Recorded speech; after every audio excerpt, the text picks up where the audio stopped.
Hey everybody, my name's Daryl Albera. Welcome back to our next Unreal webinar. Today's topic is creating visual effects. We're going to be looking at a shot that was done for the Unreal for All creators cinematic, which is an amazing animation. I'm sure you guys have all seen it, which is probably why you're here. I've got the pleasure of introducing you to Malachi, who is one of the super talented VFX artists that worked on it. So what's going on, Malachi? Hiya.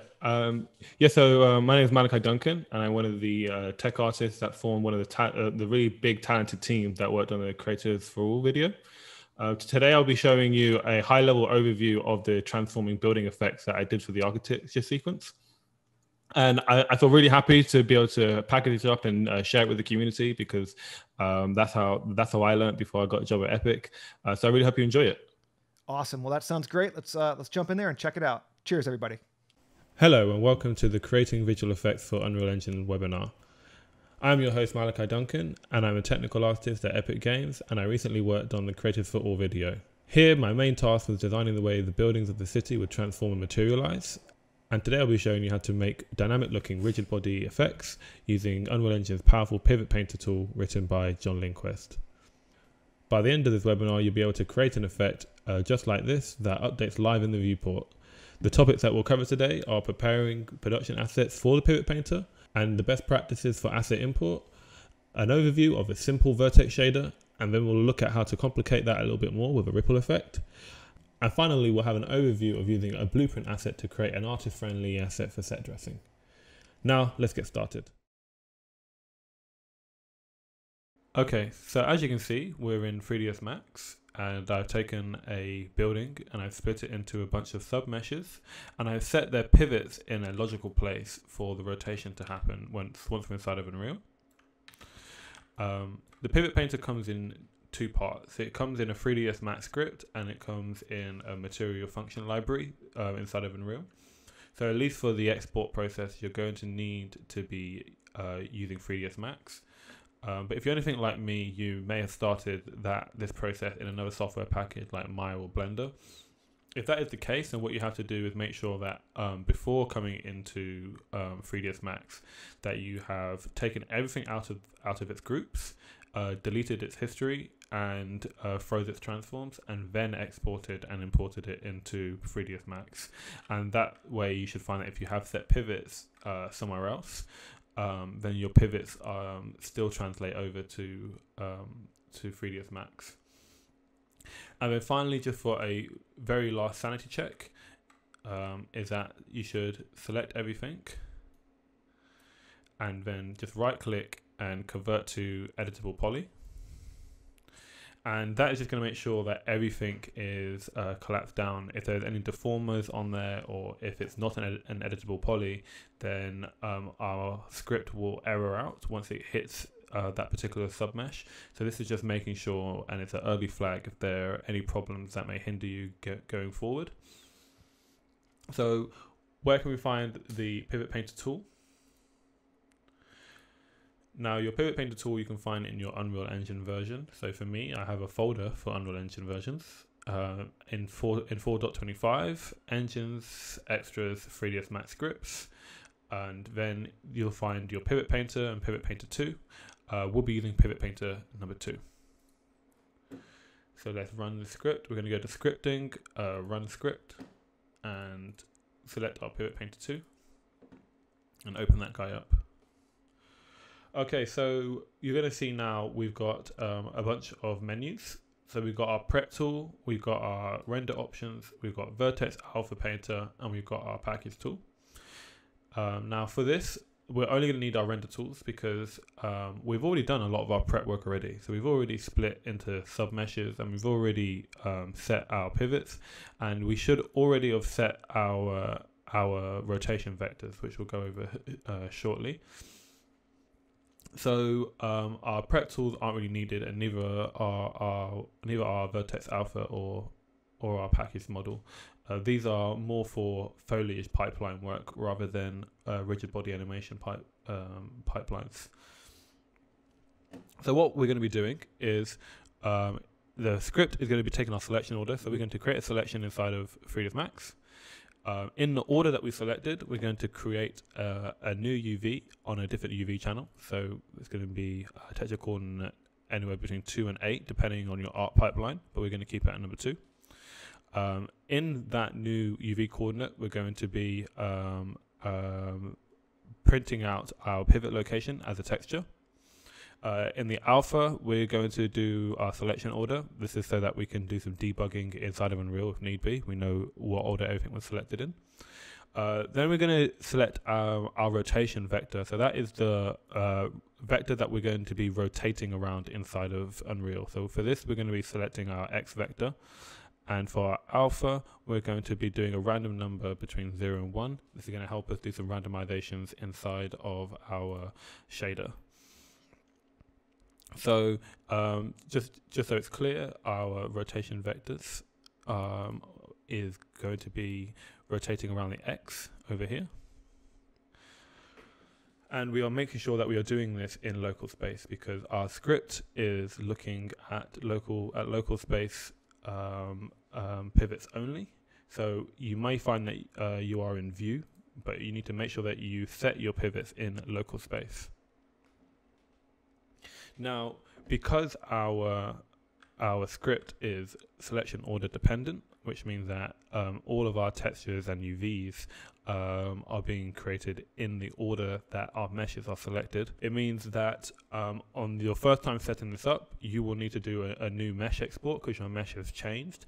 But to do a fast iterative process, you might decide that you want to change some of these rotation angles depending on how they're rotating inside of Unreal. You don't want to have to do a new export every single time, like a new mesh export every single time. So what I like to do is I like to make a selection set. So we're going to select all of this here, and in the create selection set, we're going to click in here and click entire mesh right there. And what this does is that it creates a selection set so that when we select it, it's selecting our mesh in the exact same way that we selected it when we created our selection set.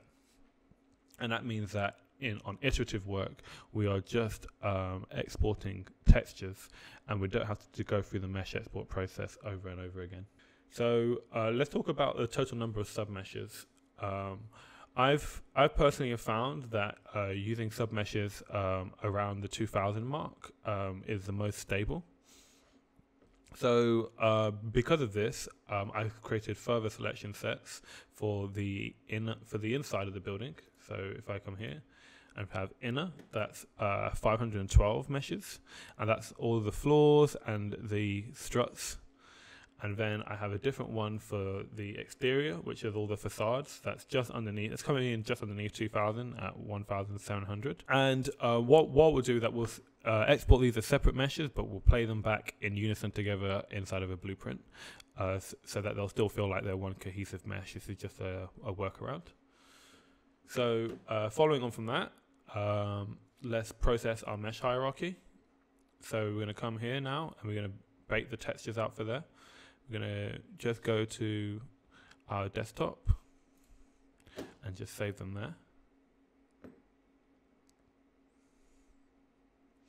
And then we'll just come here and do our first mesh export. We'll export selected. Export, export selected. I'm going to do our building outer. I've already done one of these before. And we're going to make sure we have our smoothing groups on, our tangents and binormals, and I'm going to triangulate on export because I found, especially for this pipeline, that when we do our combined mesh on our import into UE4, if we let UE4's importer handle the triangulation, it never really behaves the way it's supposed to. So I like to triangulate on export, so that's what we're doing here. Okay, well, let's jump over to Unreal Engine, and we'll look at the best practices for importing our assets and our best practices for creating our first simple vertex shader. I'll see you over there.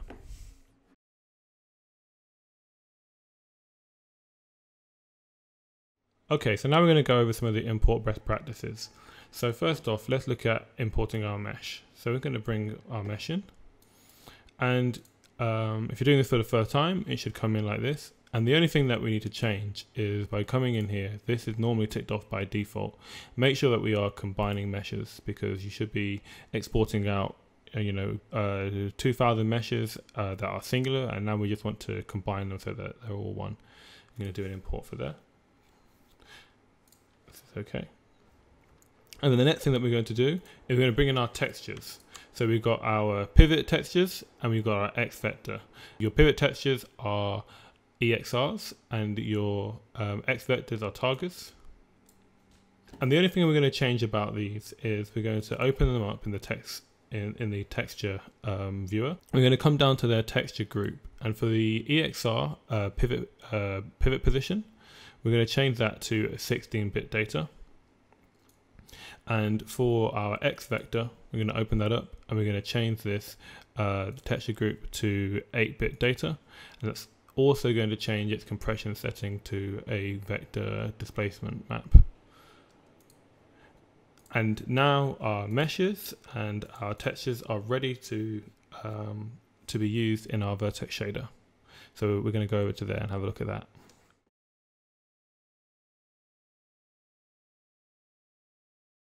Okay, so we are in Unreal now and we're ready to start looking at our simple Vertex shader. We are going to get more complicated with this, but I do want to show you just the bare bones of the logic, and I think that's easiest to do on some simple geometry rather than a big massive building. So what we have here is that we just have two skyscraper-esque blocks, and what I want to show here is that what we're actually doing is that we are rotating and scaling our meshes in the shader, and that is the bare bones of the effect. So although it can look a little bit complicated, as long as we kind of boil this stuff down to what it really is, it makes it a lot more easier to understand conceptually. So let's just open up the shader and have a look at what's happening. So first off, what we've got is we have our pivot position and selection order, which we're not actually utilizing right now. If you remember correctly, we put our UV coordinates in a separate UV channel, and we still need to find those. So we're creating a texture coordinate, and in our coordinate index, we are setting that to 1. Because Unreal starts at 0 and not at 1, texture coordinate of 1 will match up with 3ds Max's texture coordinate 2. And then what we're doing here is that we can actually exaggerate certain axes to make one of them grow faster than the other. So how this works is that the lower the multiplier, then the faster that axis will grow in relation to the others. So it's just if you want to make, for example, have the vertical position grow twice as fast as the horizontal positions. That's what this is for. Then when we use decode position, which is from the Pivot Painter material function library, you just type in decode position and it's right there. And we want to create a gradient between our pivot positions and a point in space. So we're giving it a free vector here, and we're going to be transforming this from local space to absolute world space, and we'll be finding the distance between the two. And then from there, we're going to be subtracting out our height, and this height is going to be the one variable that drives the whole effect. Later on, we're going to be having our ripples and our pivot painter all driven from the same value. So that this is going to become a very important value, but this is going to be driving our effect. Now we have our animation scale. Now our animation scale defines how big the animation is. It's a divider that defines how much of this height is needed to move through the animation. So the higher this number is, then the larger this height value needs to be to drive the animation. It's very difficult to explain that conceptually, but I'll be able to show you in a second when we visualize exactly what this is doing. And then we have our power, and this is basically just going to be an animation ease. again, this will be easier to show you once we start visualizing the mask of what we're doing here. So if I just pull this out and set this to our base color.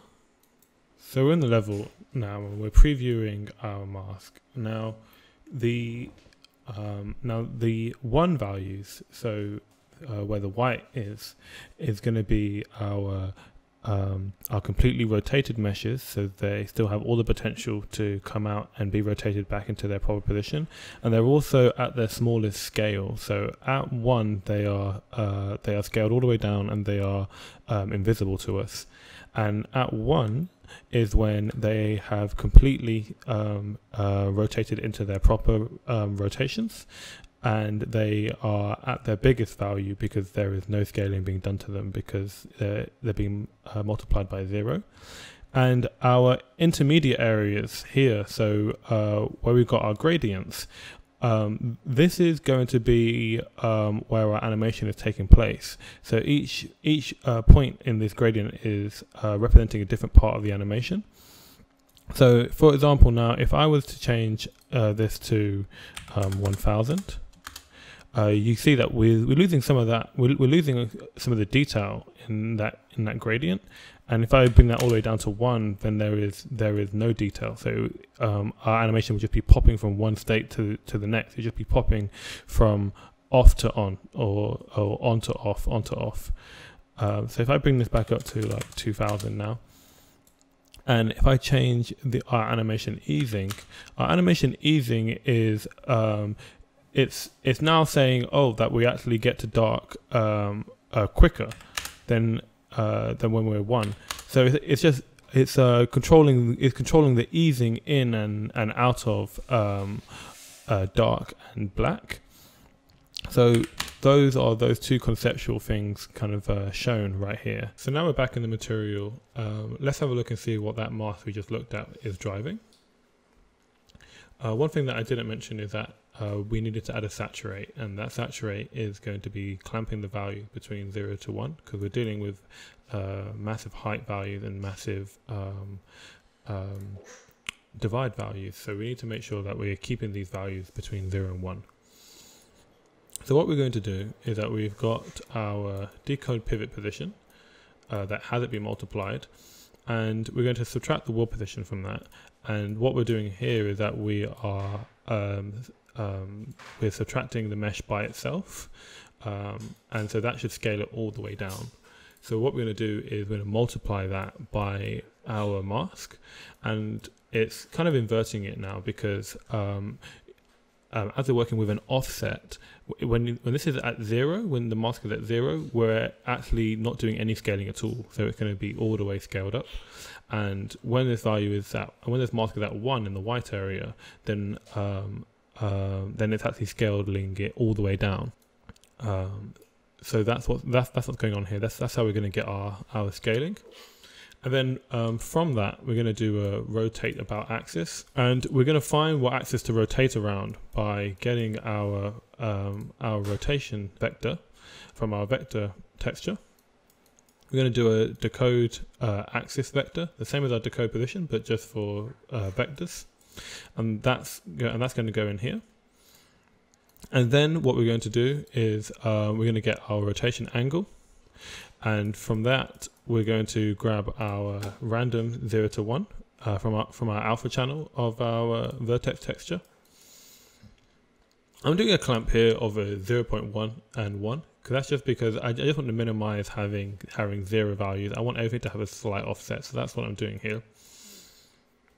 And then I'm multiplying the mask by that random value, and we're putting that into the rotation angle.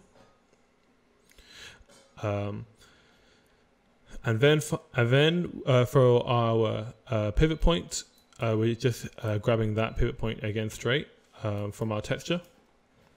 And finally, for our position, we now have the scaled position because we're scaling it here. So we're taking that scale position and we're adding back in our world position offset. So we're adding back in our world position, because we're going into, because all of this stuff here that we're calculating is we're just calculating the offset. So we actually don't have the position anymore because we're subtracting from it. So by adding the world position back in, we're actually getting our position. So that's what's going on here. And then that and then we add that into our scale, and that goes straight into our world position offset, and that is that done. Now, one of the other things that we need to do is we now need to calculate our normals again, because we are rotating and manipulating vertices. So we also need to update then their normals so that they light and shade properly.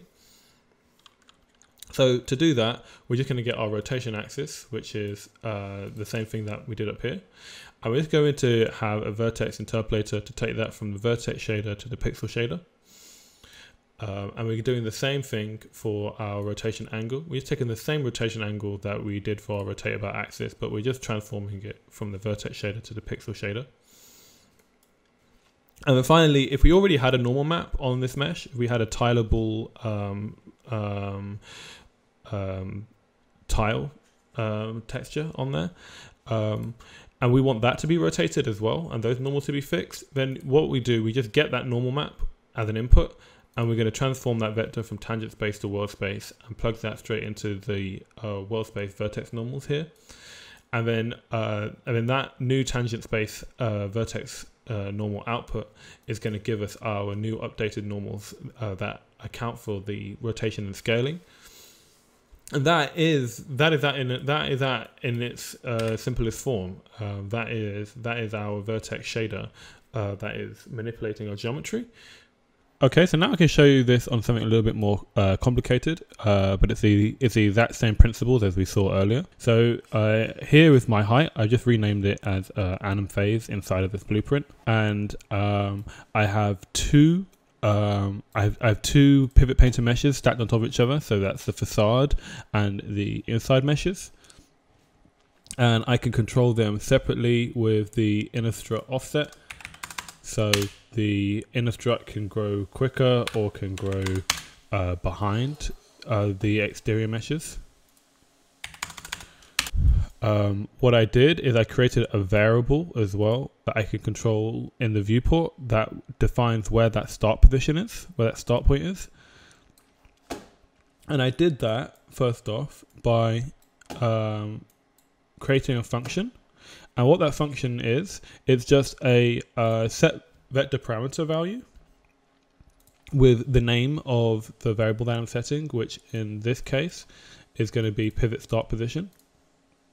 And then I created a normal float free vector, and I ticked show 3D widget and made it public. And then I just piped that into the color value, so then that's what's getting sent. And then finally, what I did is I wrapped everything up into a material function.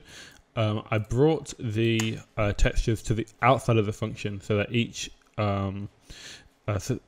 instance could have a different set of textures if needed. There's also a normal input to take an external normal map in. And then I could plug that into any master material that I want to become a pivot painter building. I could also add some switches so that I could switch them on and off so that it didn't affect every material instance, just the material instances that I wanted. And then inside here, just add some inputs just as they were used. And then that allowed me to really quickly get exactly what you see here, and just expose some random bits and pieces that I thought would be useful to have top level. But you can see it is very much the same as the small scale building which we saw. If I can change the exaggerate, I could make the vertical movements twice as slow as the horizontal movement, so that it grows out quicker than it grows up. Or I could change that around and make it twice as fast, so that it grows upwards twice as fast as it grows out. There's a huge amount of stuff that you can do just with this setup to change the way this effect looks. But saying all that, let's take a look at the ripple effect and see how we can add even more complexity on top of this.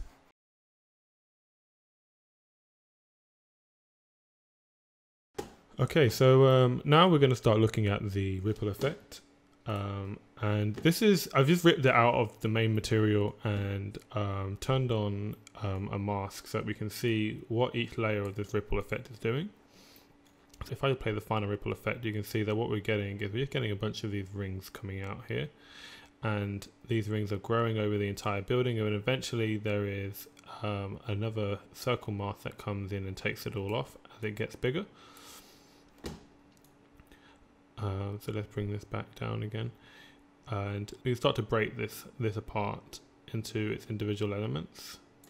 So what we've got first is so if we take these off, all of these off quickly. So the first thing that we have is we have an outer ring which contains the entire ripple effect, so none of the other ripples will ever extend will ever extend here, and it will all be contained inside the biggest ripple.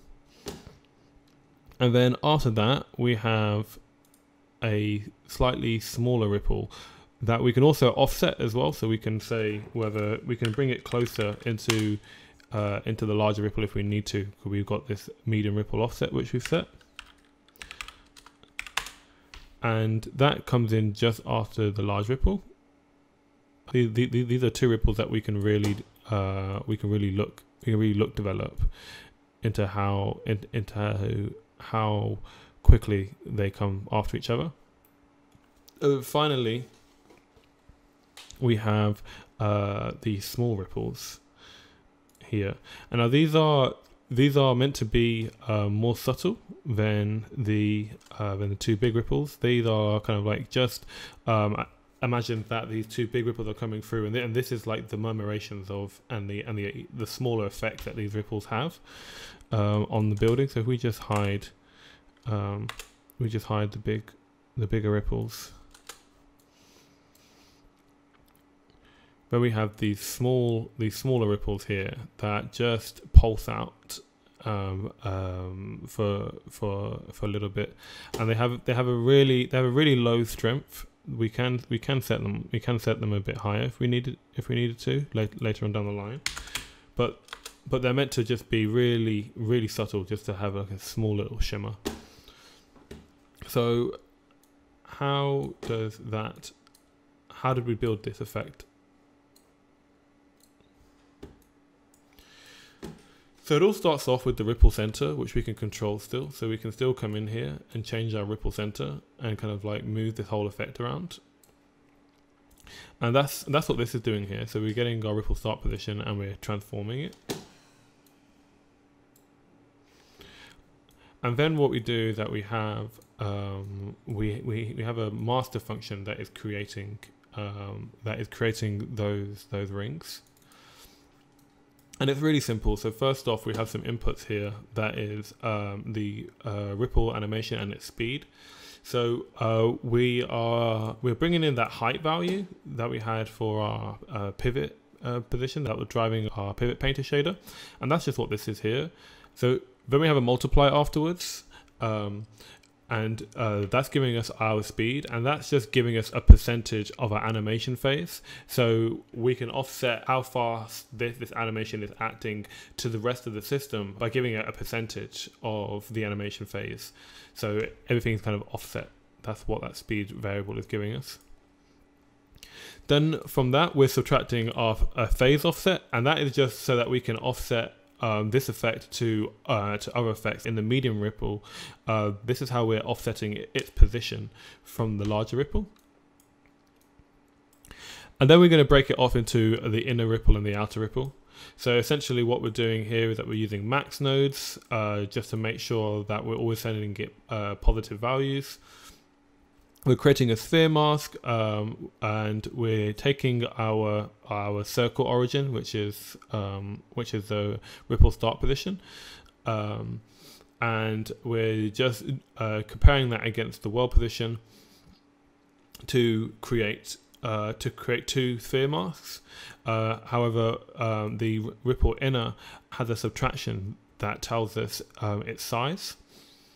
And then we're just going to subtract these two together, and that will create a nice little ring for us.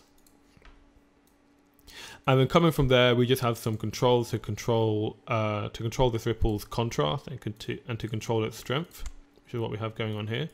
We do have some other outputs so that we can use them elsewhere. For example, this is the circle outer mask. So this, if we ever wanted to find out where the edge of this ring is, then we've got that here.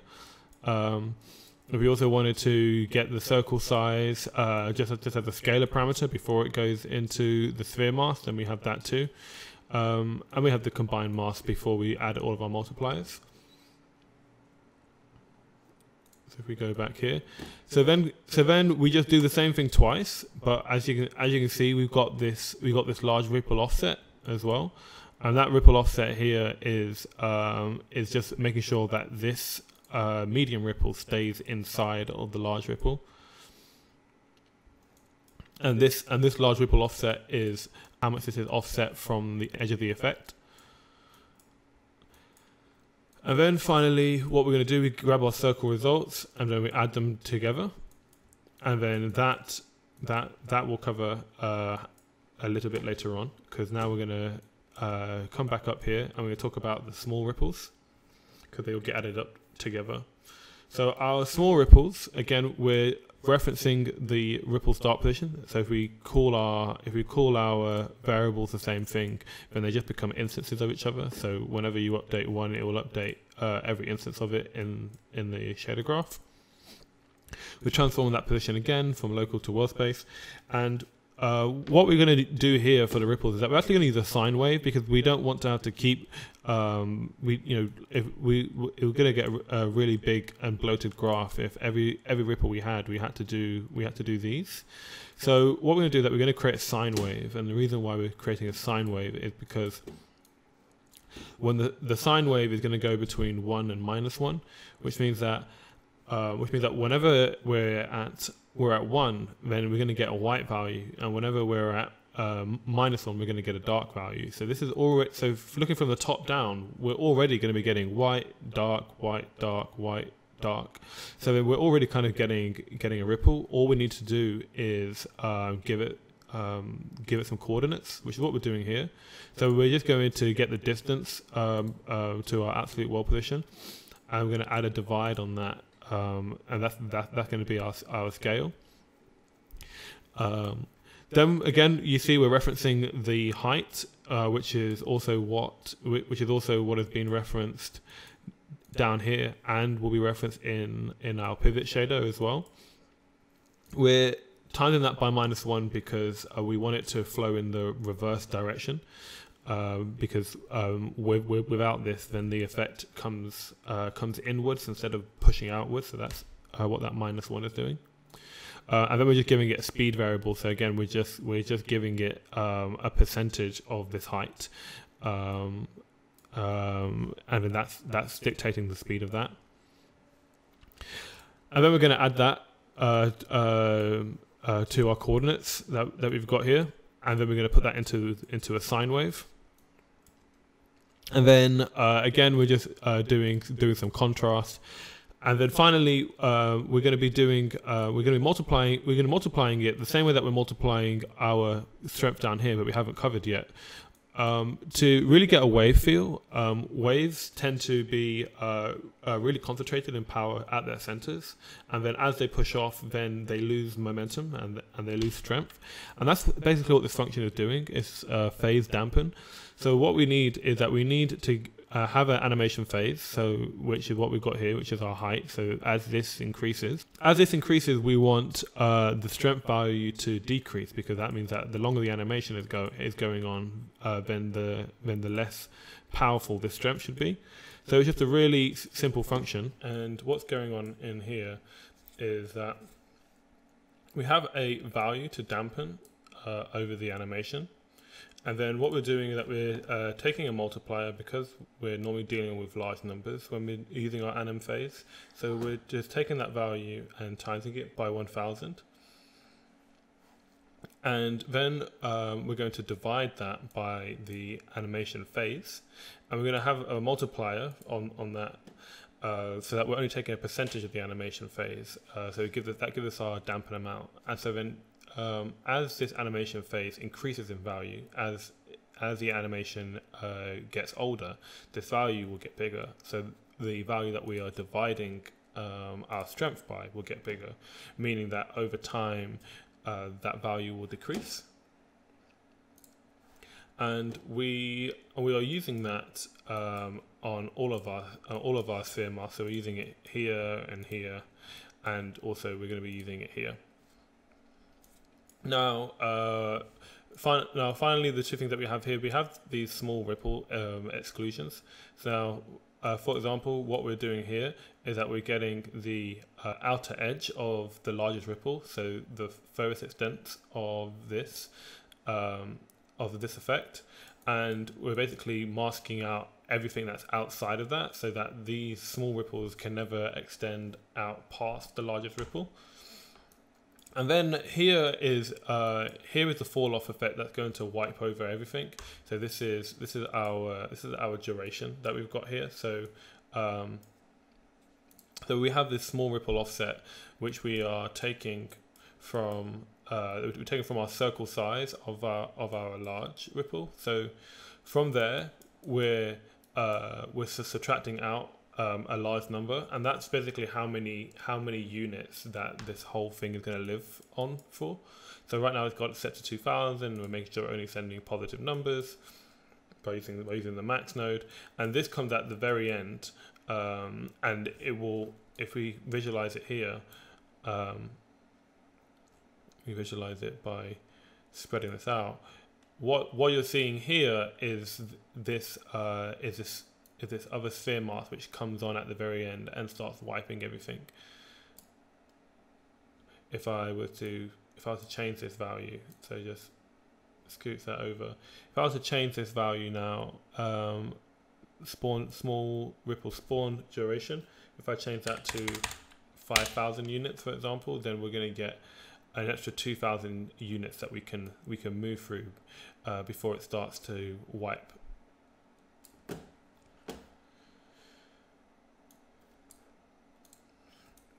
And so in that there is just making sure that we have we are defining the window at which we can spawn our sine waves. So we add that in on top of our medium and our large ripple. And then what we do here is that we're doing a lerp. So this is allowing us to paint in the viewport, so that we can art direct where we want these ripples to affect and where not. So if there is any red vertex colors and then that value is true, then we're going to send a value of nothing. So there won't be any deformation in that in those areas. And then what we're doing over here is we have our vertex normal world space, and we're just masking out the R and the G, and just appending in a 0 for the B. Now what this means is that we are not going to be doing any transformations in the Z axis.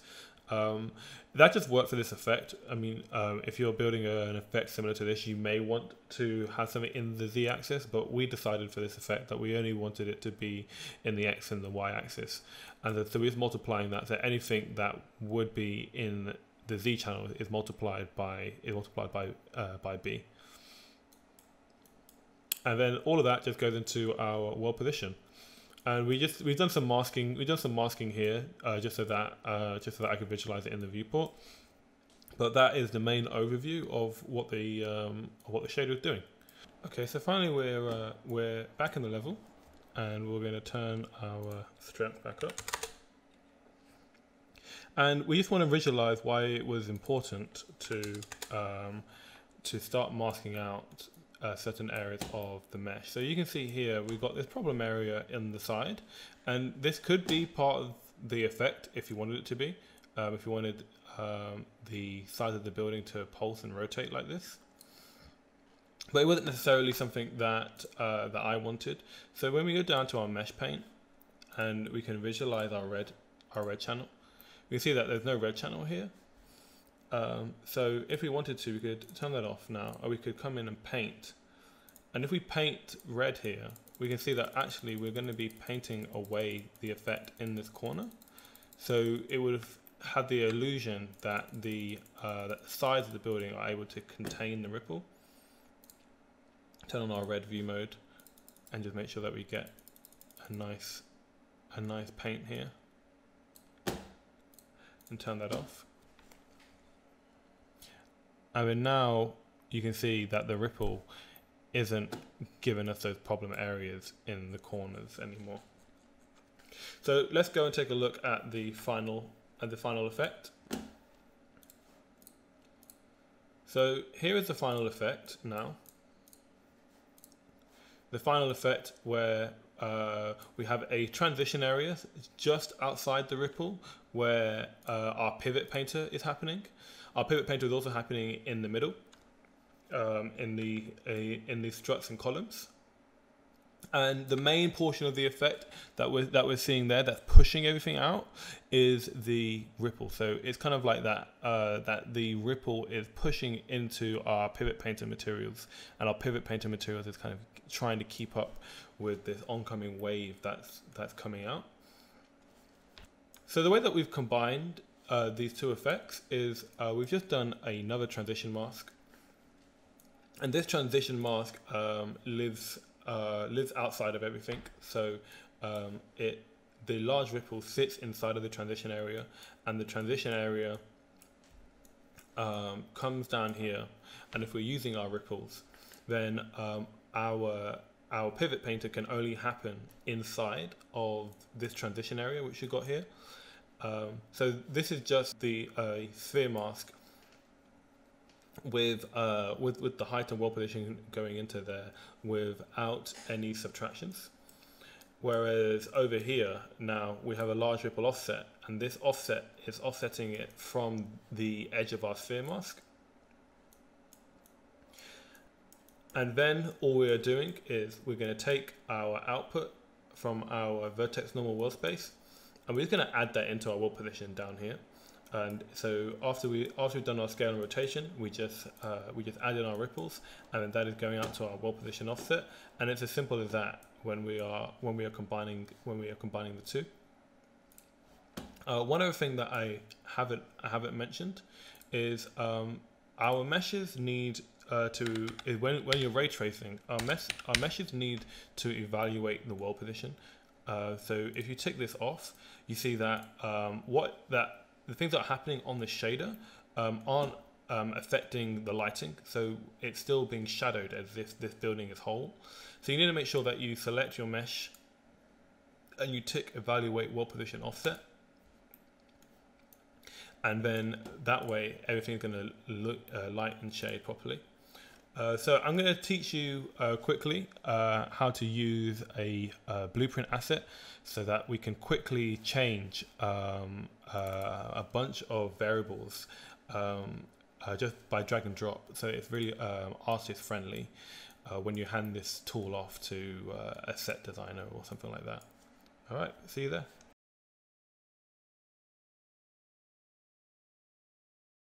Okay, so currently I'm in the Unreal for All Creators project. This is a project that will be released to the marketplace for free for you guys to delve into the shader. And I'm here to talk to you about data assets. So first off, let's explain what a data asset is. Now for each one of these buildings, they have multiple shaders. They've got there are two pivot buildings in here. So there's one for the outer and there's one for the inner. So there's a lot of variables that aren't going to change and don't need to be used for look dev purposes. They're just variables that would be set and forgotten about. That's quite a lot for an artist who doesn't know anything about this this setup to come in automatically know what shaders need to go where and what textures need to be put where. So that's what a data asset is for. So you see when I open up a data asset here, it's going to have all my materials saved for the outer materials, all of them for the inner materials. It's got my meshes as well for the inside and the outside, and it's got my pivot textures. And when this is working in the system, you can just pull out any instance of this blueprint. And this, for example, is a ripple building. I could take this data asset now and put it in, and put it in here. And all of a sudden now it's just a pivot painter building. It's not a ripple building. I could take the data asset for this building here and plug it in here, and now it's got a whole new mesh, and it's just a pivot painter building. It doesn't have any ripples on it.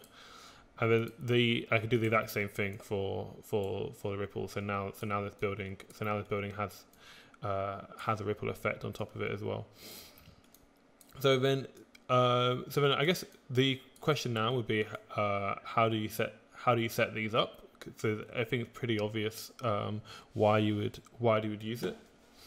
So the first thing that you need to know is that it's a blueprint. So you need to right click blueprint class and drop down all classes and type in a data asset, primary data asset, and then you'd call this whatever you wanted. I'm going to prefix it with DA, so for data asset, and then you can just call this building config or whatever you would like to call it. And then in here is where you will create variables. So you'll create a bunch of variables that you are going to need inside of your blueprint. I've already done it for this. I created arrays for the outer materials, inner materials, different texture assets here as well, for the pivots and rotation axes. And then what that looks like inside of the blueprint is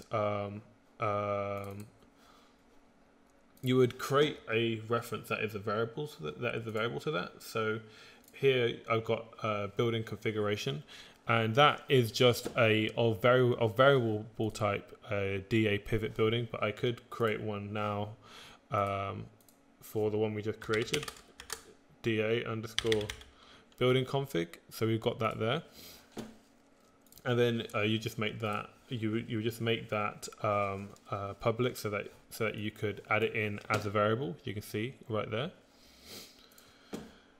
And then what's going to happen is that you're going to pull that off, and now whenever for example, when we are doing when I'm updating the pivot painter, so I just have a bunch of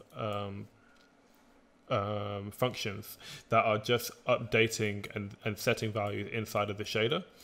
But when I want to reference things that aren't going to change, so for example, the building meshes and things like that, and textures, so the pivot textures, for example, all I need to do is just pull off from my building configuration, and I can just do get outer material pivot, for example, or get outer materials, and I can reference that inside of the blueprint.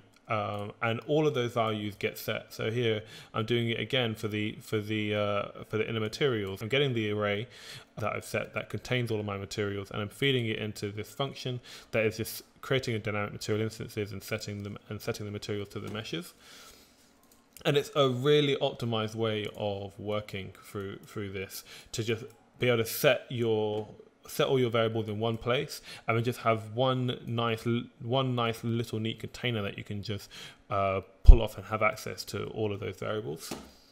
So when you come to create the assets, you're going to right click and go to miscellaneous and data asset. And we're going to find the data asset that you created, DA. We created the building config one. Select that. And then you're going to call it, DA, whatever it's going to be, building A. And then you come in here, and then you'll have access to all of your variables here, which is exactly, for the type that I created when I was creating this. Here are all the predefined variables that I had created, and then you set them in here. And then you set them once as the person who set up the tool, and then you can just send this off to your artist with the pivot painter blueprint, and they can just switch in and out whatever config file that they want to get the kind of building that they want. It's a really powerful tool. Okay, and that concludes the creating VFX inside of Unreal Engine. Thank you for watching this webinar, and I hope to see you again soon.